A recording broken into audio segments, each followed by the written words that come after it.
Hello, my name is Darwin Dean. I'm the president of the Upper Midwest Bronze Amateur Memorial Golf Tournament. Also president of the Bronze Foundation. We are here this evening to speak on saving 18 holes of Hiawatha Golf Course. It's, from a cultural standpoint of view, it's very important, not just to golfers, but people in the community itself, and also youth that go to the surrounding schools like Washburn. There are members in this room right now whose parents back in the day dropped them off at the golf course in the morning, picked them up in the evening, because they knew that they would be well taken care of. And it's still that same way today. The Bronze tournament started in 1939 and it still exists today. So from a cultural standpoint of view, several things have piqued the interest of several people that we've contacted. For example, we've contacted Tom Lehman, who is a professional golfer from Minnesota, who decided that this was a worthy cause to save Hiawatha and to actually get on board, come up with a design and a solution to maintain 18 holes of golf at Hiawatha Golf Course. Because it's not only important to him, but it's important to the community at large, because it's seen more than just a golf course. That golf course is seen as a park that has an invitation to youth, people of all races, creed, color, to come and enjoy the park environment itself. And you can see that throughout, for example, in the wintertime. If you go to that park in the wintertime, guess what you'll see? You'll see kids sledding down the slopes, people cross-country skiing, and those same people that you see in the wintertime are the same people that you'll see during the months of, well, sometimes April. Sometimes we may get golf in April, but it's usually April through, say, September, October, November. It all depends on what Mother Nature has in mind. But there were a couple of things that some people asked me to investigate more specifically. Is a letter that was sent from the Cultural Landscape Foundation. And this letter was sent directly to the president, asking her to fill out some information to send back so that we can get Hiawatha, the Cultural Landscape Foundation, an education and advocacy nonprofit based in Washington, D.C., recently designated the Hiawatha Golf Club a landslide nationally significant cultural landscape that is threatened and at risk. So this letter has been sent to the Park Board Commissioner. Sorry. You can wrap it up. Is that all my time? Yes. Am I done? Well, that was a quick 3 minutes. But the bottom line is, Hiawatha is culturally worth saving.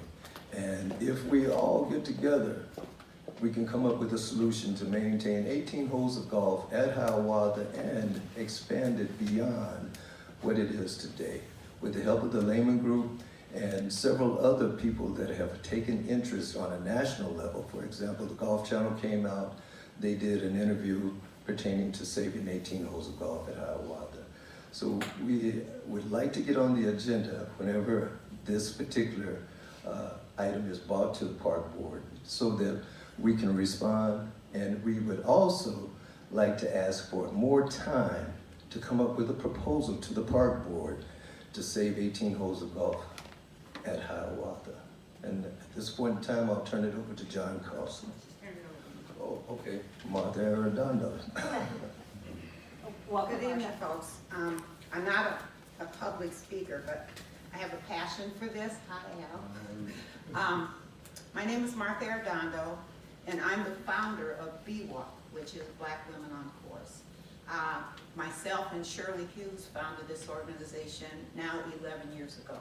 It's for African American women and girls to learn how to play golf. One thing we do is we go to different courses and play. Hiawatha is very special to this group because it's in the inner city.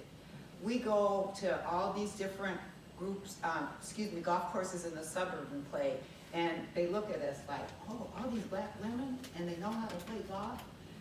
we like to go to a place where we feel comfortable, and that's Hiawatha. And it's also work. And I'm not here to talk about work. But anyway, I'm a good friend of the Hughes family, and as you know, recently the clubhouse at Hiawatha was named after Solomon Hughes. I grew up with the Hughes family. Shirley Hughes is the co-founder of BWA, Black Women on Course. And so Shirley and Sally sent me this email to read to you, and I know it's not going to be 3 minutes. The family of Solomon Hughes, who was voted to rename the clubhouse in honor of the legacy of this elite golfer, voices its strong support for the Hiawatha Golf Course remaining an 18-hole course. We firmly believe that our father would have been in favor of Hiawatha remaining an 18-hole course, particularly for all he has represented to the neighborhood and its history of being one of the first public courses allowing blacks to play. During a TV interview and other public venues, we have stated our desire for Hiawatha to remain an 18-hole course. We were asked by one of the commissioners at the conclusion of discussing the naming of the clubhouse, what did we think his position would be on this issue? And our answer, what do we think his answer would be on this position? And it was a resounding, we know he would want it to remain an 18-hole course. Thank you for your consideration, Solomon Hughes Jr. and Shirley Hughes, and the family of the late Solomon Sr. So again, I'm vested with Darwin to do whatever I can in my position to make this continue to be an 18-hole course. So thank you for your time, ladies and gentlemen. I did it. Thank you, Martha. Jonathan Carlson. Good afternoon, Madam President, Commissioners, staff. My name is Jonathan Carlson. I'm Director of Communications for the Bronze Foundation. I play golf at Hiawatha with my family and friends ever since I was in high school at North High. I've been asked by one of those friends to read this letter to ensure it's part of the public record. The correspondence is coming to you from the policy board of His Works United, the largest ecumenical coming together of African American pastors and congregations in the state of Minnesota. Excuse me. We are writing with a sense of urgency because you are considering an action that would have a very negative impact on a community asset of great historic value to us. We are united in opposition to your master plan for Hiawatha Golf Club. We request that the Minneapolis Park and Recreation Board postpone all decision-making about Hiawatha until the proposal, now being crafted by the Layman Design Group, is reviewed. Hiawatha Golf Course, as you acknowledge in your master plan, is a course, quote, steeped in history and a tradition of welcoming people, end quote. It's been a historic gathering place for decades for people of color, a safe place to send our children, black children, to play outdoors. The unique importance of Hiawatha Golf Course was recognized just last week by the Cultural Landscape Foundation in Washington, D.C., which is helping to advocate for Hiawatha's place on the National Register of Historic Places. Furthermore, we call on the Park Board to follow its own 2017 Racial Equity Plan for Hiawatha. We know that the Park Board is currently addressing water issues at Columbia. We never heard mention of destroying the 18-hole course there. We know the Park Board addressed Minnehaha Creek watershed issues at Meadowbrook. We never heard mention of destroying the 18-hole course there. Please treat Hiawatha with at least the same equity that these other courses have already received. Members of our collaboration, notably Reverend Dr. Clarence Hightower, are working to maintain Hiawatha as an 18-hole and address water issues.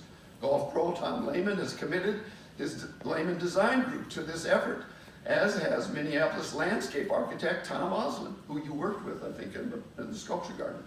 That team has a national network creating a public-private philanthropic partnership that will make Hiawatha Golf Course the centerpiece, much like your own master plan imagines, of a neighborhood revitalization initiative, as has been done in Atlanta, 1999, and is going on now in Philadelphia at Cobb's Creek. His Works United represents thousands of churchgoers in Minnesota, many of whom live and work in Minneapolis. We encourage this partnership effort and request the park board postpone voting on any plan and continue working, collaborating with the Lehman Design team to preserve and enhance this historic landscape. Signed, Reverend Alfred Babington Johnson, convener of HWU. Thank you so much. Appreciate Thank your you. input. Now we will hear from, no, I'm sorry. No. Bernard Foster. Nope, a whole nother, if we don't transfer Oh, time okay. over to another individual. Well, thank you very much for giving us the opportunity to come speak on this very important event about Hiawatha and saving Hiawatha as a golf course. And again, we'd like to be placed on the agenda whenever this particular item comes up so that we can send a representative to at least hear what is being said and also respond in an appropriate way. Thank you very much, and you have a wonderful day.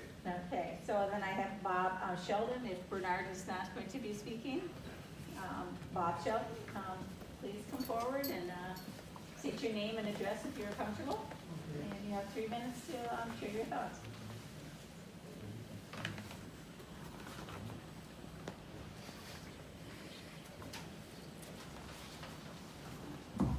I'm Robert Sheldon, 1009 Upton Avenue North, Minneapolis, Minnesota. Been a participant in the Browns golf tournament at Hiawatha Golf Course for many years as a participant to bring the golf balls to the kids each year, and also for about 25, 30 years I've been a participant of buying the annual golf card. As a participant in the Browns golf tournament, which held so beautifully at Hiawatha Golf Course, was an area that the communities from all across Minneapolis would come to enjoy that event at Hiawatha Golf Course because it was so free. It was a beautiful experience that was taking place during that time, and always hollered, or at at Hiawatha Golf Course. A place where kids can still go and still enjoy the fundamentals of what it is to learn such a beautiful game of golf. I've played it all of my life. I've enjoyed it. But most of the time when I'm participating at Hiawatha Golf Course, there is just something about it that is so free and is so cooperative, and the surroundings lends to that area and that time when I'm there playing golf. It would be just a terrible thing for you to do anything other than elevate the surrounding of Hiawatha Golf Course so that those young kids can still enjoy a game as an old man I enjoy.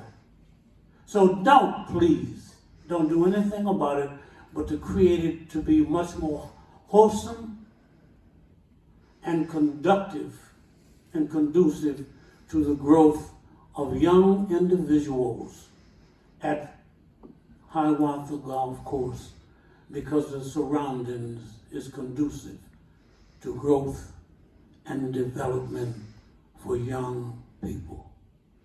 Thank you very much. Appreciate your time. Thank you, Bob. Appreciate that. Our next speaker then is Henry, and I think it's Crosby, but I'm sorry, I cannot read the right. Yes, I'm sorry. Oh, good. Henry? If you're comfortable, please share your name and your address, and you have 3 minutes to speak.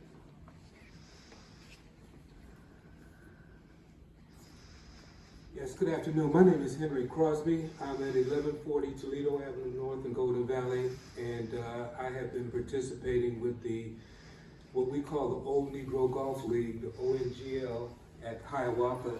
And I have to tell you that the experience in being in a location where there are people like Mr. Sheldon and numerous other professionals from this community that have been here for over 60 years, to have the opportunity to create positive bonding relationships. Bob allows me to play with him. He's 88 years old and he shoots his game. But the point is just that the experience is so powerful in creating relationships from all generations to come together. When Bob talks about bringing young people and Darwin talks about bringing young people, and in light of all the things that are going on in our community right now, I could tell you that if it was an opportunity to create an environment that young people would like to come and play the game of golf, I can guarantee you it would change a lot of the social dynamics and some of the unjust issues with criminal and activities. Young people would really have a chance to do something that they could be proud of. It's not one of those situations where you're going to be graded, you're just having fun, you're outside. We've had numerous conversations amongst our group in that, how is it that you can work out how to plan highways through our communities, but you can't plan a way to figure out how to resolve this flooding issue, whatever it is. We do believe that there's other resources in our academia that could help to plan how to find out what a solution is to fix this respective problem, but to take away the full opportunity to have 18 holes of golf is really treacherous. Basically, we end up going to places that really don't accept us as a group. When we have 45 to 50 black men coming out to play golf, and if we show up at Edinburgh, if we show up at Brookview, if we show up at Golden Valley Country Club or Minnesota Valley Country Club, it's different, you know. But so this opportunity to be at Hiawatha is not only bringing us an opportunity to just kind of bring our community together, create a safe place that people can come together, show respect for our elders, and also welcome our young people, but most importantly, bring an economic impact to the community that some people don't know. When we come out, we're going to have something to eat, we're going to have something to drink, and we're going to have a good time, and we're going to bring a lot of economic impact to that community. I can tell you, when 50 guys show up to play at Hiawatha, the revenue goes up significantly, okay? Because we're there and we're spending money. So thank you to Darwin, thank you to the council. Appreciate the time, thank you very much. Thank you, Henry. Appreciate it. Okay, that is our last speaker, and so I will be closing then the open